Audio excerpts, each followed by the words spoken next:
Itu kelajuan tuh kurang abaikan. Yang tuh patah tuh hari. Belum beli lagi dia punya jarum. Jadi main agak-agak jalah laju. Yang penting RPM hidup, temperature hidup, minyak hidup. Kancil ngambuang termostat. Betul kah? Ada betul, ada tidak. 50-50 lah. Tapi sebenarnya termostat lah yang paling penting dalam sebuah engine. Mana-mana engine lah, engine modern kah, engine carburetor kah. Memang termostat itu penting dalam engine kereta. Terutamanya untuk kawalan timing nih. Kenapa dia berkaitan dengan timing kalau kancil nih? Sebab carburetor kancil nih dia menggunakan pemanasan coolant. Ada 2 bypass hose dari bagian radiator dan juga head kereta itu dia masuk dekat bagian carburetor untuk pemanasan carburetor nih. Jadi kalau kita buang termostat, apa kesan dia? Jangka masa pendek kita punya suhu nih dia tidak stabil. Maksudnya di sini kalau dia panas terus, sejuk terus. So itu juga boleh mempengaruhi kita punya timing lah carburetor. Dimana kalau engine masih sejuk, kita punya timing nih tinggi nih. Lebih kurang kalau yang ini set dia lebih kurang dalam 18 lah. Jadi nanti dia bila dia makin panas, lama-lama dia makin turun lah biji 1000. Yang ini masa on econ dan masa off econ set dia lebih kurang 1000. Dan kalau on econ dalam 1100 gitulah.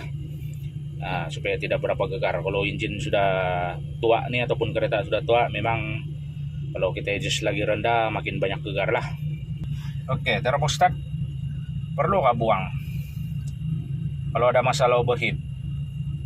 Untuk jangka masa pendek kurang boleh buang lah. Tapi sebaiknya kalau ada masalah overheat, jangan ambil langkah mudah lah.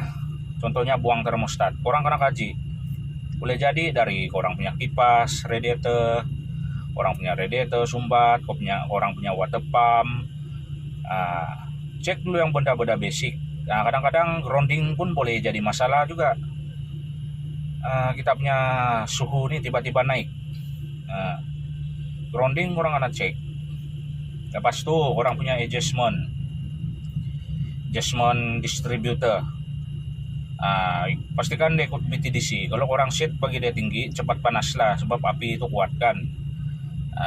Cepat panas lah engine. Tapi itu yang kecil-kecil punya masalah lah. Kalau besar punya masalah, contohnya masalah head gasket, orang buang termostat pun tidak guna. Sama juga dia akan overheat. Mungkin awal mula orang buang termostat oke lah, settle sekejap masalah temperature, dia tidak sudah naik.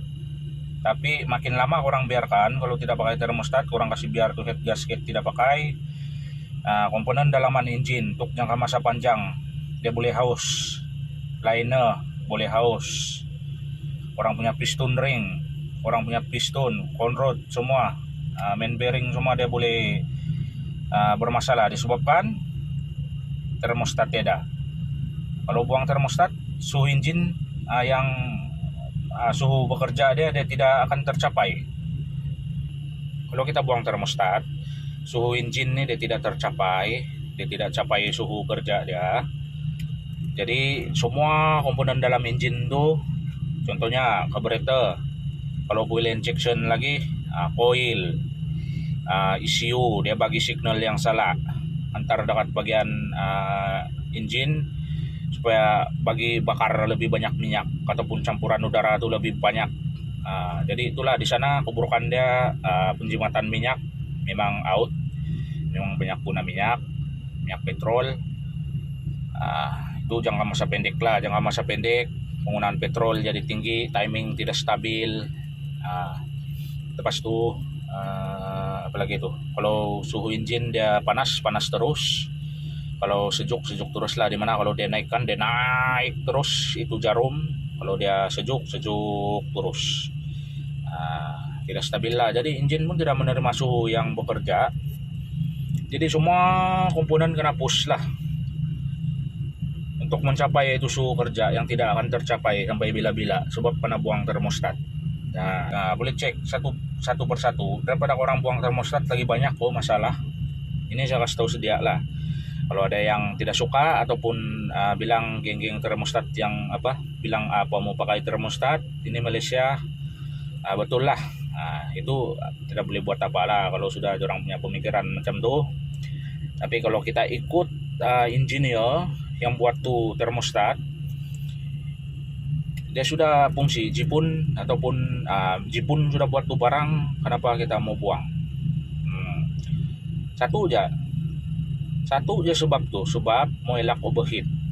Tapi memanglah overheat settle sementara saja, tapi kesan jangka masa pendek dan panjang tuh lagi banyak.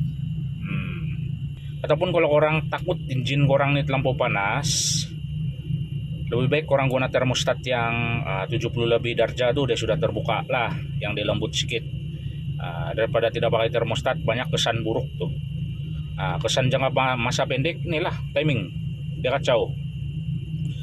Kenapa saya bilang dia kacau? Sebab pemanasan engine tuh dia tidak stabil, sudah dia jadi satu suhu kalau buang termostat. Kalau dia panas terus, sejuk terus. Jadi itulah penting kenapa jangan buang termostat. Oke geng, paling penting janganlah buang termostat. Tidak bagus tuh buang termostat. Ada jangka masa pendek dan juga panjang.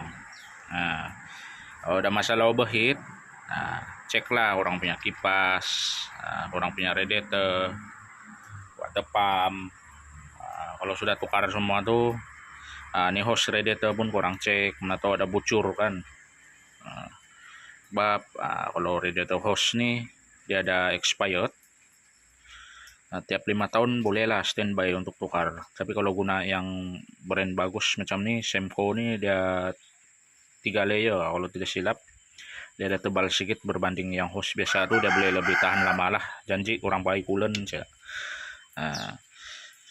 Banyak lah. Kalau saya mau cakap semua pun lambat nih, video panjang. Oke. Macam ini saya sudah tukar dia punya hose, dia punya fan motor Denso yang originalnya. Radiator pun sudah tukar buat flashing pakai coolant. Jadi kenapa mau buang termostat? Itulah, jangan buang termostat. Penting tuh dekat sini, tengok nih, dia ada 2 laluan hose.